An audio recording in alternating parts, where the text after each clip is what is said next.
এখন আমরা পড়বো হচ্ছে লিগ অফ নেশনস। ঠিক আছে, এই লিগ অফ নেশনসের কথা যদি আমরা পড়ি, লিগ অফ হচ্ছে তোমার নেশনস। ঠিক আছে, লিগ অফ নেশনস প্রতিষ্ঠিত হয় তোমার কত সালে? 1919 সালে প্রতিষ্ঠিত হয়। এই প্রথম যে বিশ্বযুদ্ধ হয়, প্রথম বিশ্বযুদ্ধের ভয়াবহ থেকে তোমার কত 1919 সালে হচ্ছে তোমার লিগ অফ নেশনস প্রতিষ্ঠিত হয়। এই প্রতিষ্ঠার জন্য হচ্ছে তোমার যে ভূমিকা পালন করেন সেটার নাম হচ্ছে তোমার কি প্রেসিডেন্ট উড্রো উইলসন। ঠিক আছে, প্রেসিডেন্ট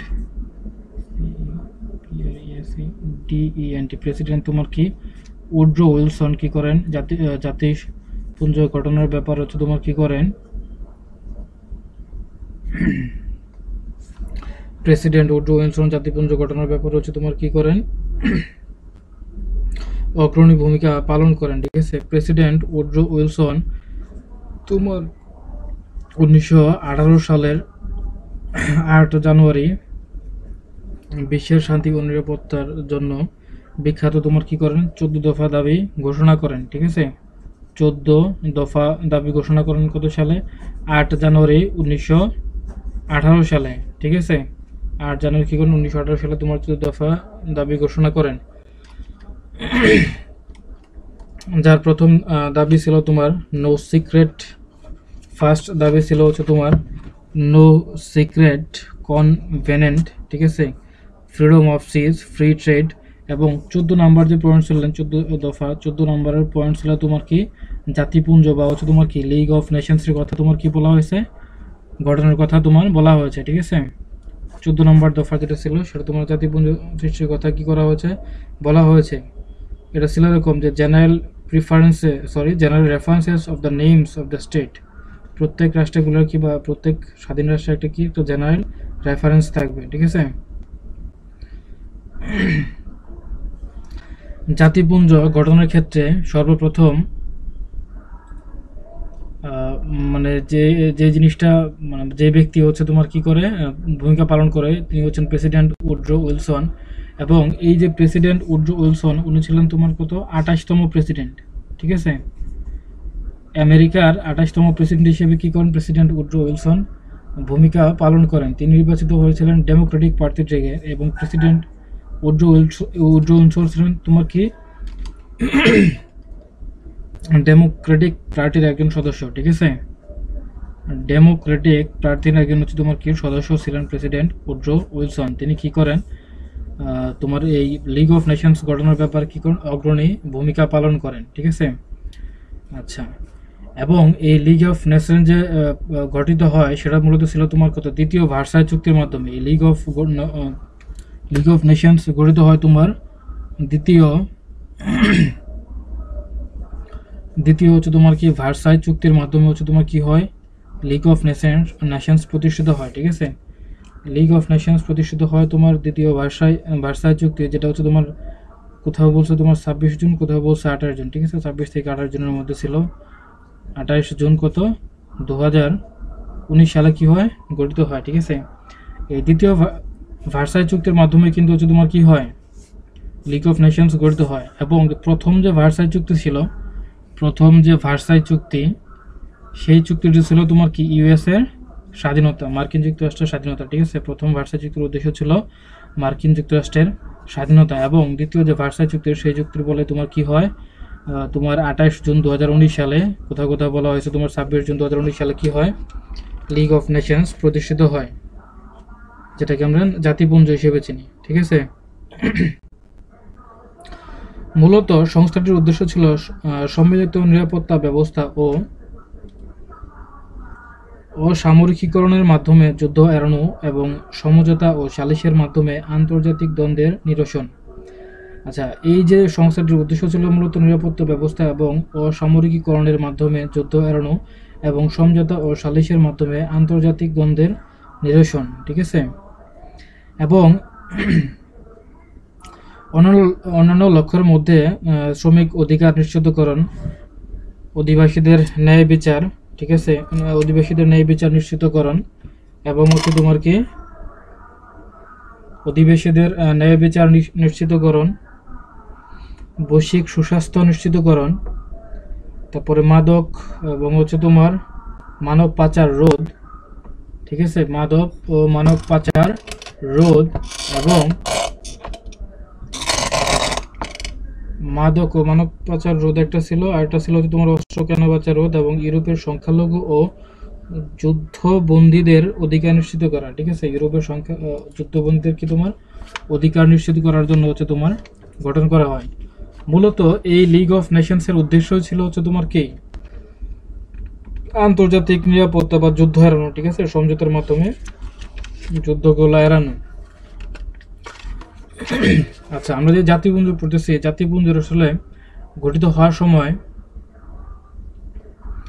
আরও কিছু ইনফরমেশন আছে। যেমন জাতিপুঞ্জ যে চুক্তিটি হয়, যে দ্বিতীয় ভার্সাই চুক্তি, সেই চুক্তিটি কার্যকর হয় তোমার কত 10 জানুয়ারি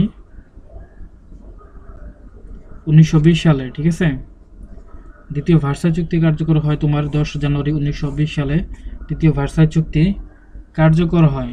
ওকে, এবং এই যে লিগ অফ নেশনস হয়, এই লিগ অফ নেশনসের প্রথম বৈঠকের কথা যদি বলি আমরা, লিগ অফ নেশনস, এই লিগ অফ নেশনসের হচ্ছে তোমার কি প্রথম যে বৈঠক, সেই প্রথম বৈঠক অনুষ্ঠিত হয় তোমার কত সালে? এটা হচ্ছে তোমার 16 জানুয়ারি 1920 সালে হচ্ছে তোমার কি হয়, প্রথম বৈঠক অনুষ্ঠিত হয় 16 জানুয়ারি 1920 সালে। তোমার এই লিগ অফ নেশনসের হচ্ছে তোমার কি হয়, প্রথম বৈঠক অনুষ্ঠিত হয়। ঠিক আছে, এটা ছিল তোমার প্রথম বৈঠকের 16 জানুয়ারি 1920 সালে লিগ অফ নেশনসের প্রথম বৈঠক অনুষ্ঠিত হয়। আচ্ছা, এই যে সংস্থা ছিল, এর সদর দপ্তর ছিল হচ্ছে তোমার কোথায়? সদর দপ্তর বা হেডকোয়ার্টার ছিল হচ্ছে তোমার কি সুইজারল্যান্ডের জেনেভা। ঠিক আছে, লিগ অফ নেশনসের তোমার সদর দপ্তর ছিল সুইজারল্যান্ডের হচ্ছে তোমার জেনেভা। আচ্ছা, এই এই লিগ অফ নেশনসের তিনটা হচ্ছে তোমার কি ছিল, অঙ্গ সংস্থা ছিল। লিগ অফ নেশনসের যদি বলা হয় অঙ্গ সংস্থা বা পার্টিস, ঠিক আছে, অঙ্গ সংস্থা বা পার্টিস ছিল হচ্ছে তোমার তিনটা। নাম্বার 1 হচ্ছে তোমার কি অ্যাসেম্বলি, যেটাকে আমরা চিনি পরিষদ, বাংলাকে যেটাকে আমরা বলি পরিষদ নামে। নাম্বার 1 হচ্ছে তোমার কি পরিষদ। নাম্বার 2 হচ্ছে তোমার কি কাউন্সিল, ঠিক আছে, নাম্বার 2 হচ্ছে তোমার কাউন্সিল, এবং নাম্বার 3 হচ্ছে তোমার কি সচিবালয়। এই তিনটা হচ্ছে তোমার কি ছিল, পার্টি ছিল বা অঙ্গ ছিল। ঠিক আছে, তাহলে যদি বলা হয় যে জাতিপুঞ্জের অঙ্গ কয়টি, জাতিপুঞ্জের অঙ্গ ছিল হচ্ছে তোমার তিনটি, একটা হচ্ছে তোমার পরিষদ, একটা হচ্ছে কাউন্সিল এবং একটা হচ্ছে তোমার সচিবালয়। এবং এই জাতিপুঞ্জের হেডকোয়ার্টার ছিল হচ্ছে তোমার কি জেনেভা, সুইজারল্যান্ডের জেনেভায় অবস্থিত ছিল। ঠিক আছে, এবং এই যে জাতিপুঞ্জ লিগ অফ নেশনস এর সদস্য রাষ্ট্র ছিল তোমার কতটি? 42টি। লিগ অফ নেশনসের সদস্য রাষ্ট্র ছিল তোমার কয়টি? 42টি। এর মধ্যে 6টি স্থায়ী ছিল। ঠিক আছে, 6টি হচ্ছে তোমার কি সদস্য রাষ্ট্র ছিল হচ্ছে তোমার কি স্থায়ী। ঠিক আছে, একটা ছিল তোমার ইউকে, ফ্রান্স, একটা ছিল তোমার ইতালি, জাপান, আর একটা হচ্ছে তোমার রাশিয়া, এবং হচ্ছে তোমার কি জার্মানি।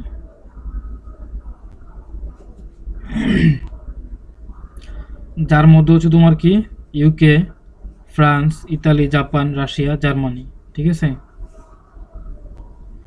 এই ছটা কান্ট্রি কি ছিল তোমার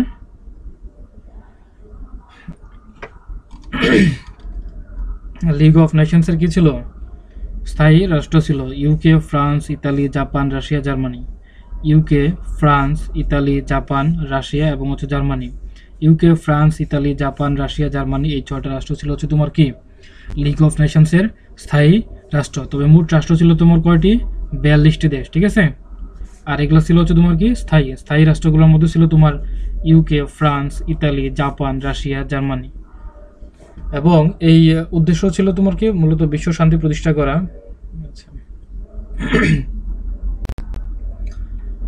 আচ্ছা, দ্বিতীয় বিশ্বযুদ্ধ তোমার সর্বশেষ বিলুপ্ত হয় তোমার হচ্ছে তোমার এটা বিলুপ্তির তারিখ হচ্ছে তোমার 1946 সালে। দ্বিতীয় বিশ্বযুদ্ধ যখন হচ্ছে তোমার এড়াইতে পারে না বা দ্বিতীয় বিশ্বযুদ্ধ সংঘটিত হয়, ঠিক আছে, তারপর হচ্ছে তোমার কি হয় 1946 সালের 20 এপ্রিল কি হয় সংস্থাটি বিলুপ্ত হয়। 1946 সালের 20 এপ্রিল লিগ অফ নেশনস কি হয়, বিলুপ্ত হয়। ঠিক আছে, এবং একটা খুব ইম্পর্টেন্ট দিক, সেটা হচ্ছে তোমার কি প্রথম মহাসচিব। লিগ অফ নেশনসের যদি বলা হয় প্রথম মহাসচিবের নাম কি, তো প্রথম মহাসচিব ছিলেন এরিক ড্রাম্ট। ঠিক আছে, এরিক ড্রাম্ট ছিলেন হচ্ছে তোমার প্রথম মহাসচিব, এবং সর্বশেষ যে মহাসচিব ছিলেন ওনার নাম ছিলেন জোসেফ এভনোল। প্রথম মহাসচিব ছিলেন তোমার এরিক ড্রাম্ট। ঠিক আছে, প্রথম মহাসচিবের নাম হচ্ছে তোমার এরিক ড্রাম্ট, সর্বশেষ যে মহাসচিব ছিলেন তার নাম ছিলেন তোমার জোসেফ এভনোল। যদি বলা হয় লিগ অফ নেশনসের, ঠিক আছে, বা জাতিপুঞ্জের, লিগ অফ নেশনস অথবা জাতিপুঞ্জের হচ্ছে তোমার প্রথম মহাসচিবের নাম কি, প্রথম মহাসচিবের নাম হচ্ছে তোমার এরিক ড্রাম্ট, সর্বশেষ মহাসচিবের নাম হচ্ছে তোমার কি জোসেফ এভনোল। ঠিক আছে, সর্বশেষ যে মহাসচিব ছিলেন তার নাম হচ্ছে তোমার জোসেফ এভনোল। এই সংগঠনটি মূলত তোমার কি ছিল, 27 বছর কি ছিল, টিকে ছিল। যদি বলা হয় লিগ অফ নেশনস কত বছর টিকে ছিল, প্রায় 27 বছর টিকে ছিল। বিলুপ্তির সময়, যখন বিলুপ্তি হয় 1946 সালের 20 এপ্রিল, তখন এই মধ্যে সর্বশেষ তোমার কি 34টি দেশ কি ছিল এই লিগ অফ নেশনসের তোমার অন্তর্ভুক্ত ছিল। ঠিক আছে, লিগ অফ নেশনসের অন্তর্ভুক্ত ছিল তোমার কতটি দেশ, 34টি দেশ, যখন হচ্ছে তোমার কি বিলুপ্ত হয়। কিন্তু সর্বমোট দেশ ছিল কয়টি, 42টি, যার মধ্যে স্থায়ী ছিল হচ্ছে তোমার 6টি, UK, France, Italy, Japan, Russia, Germany.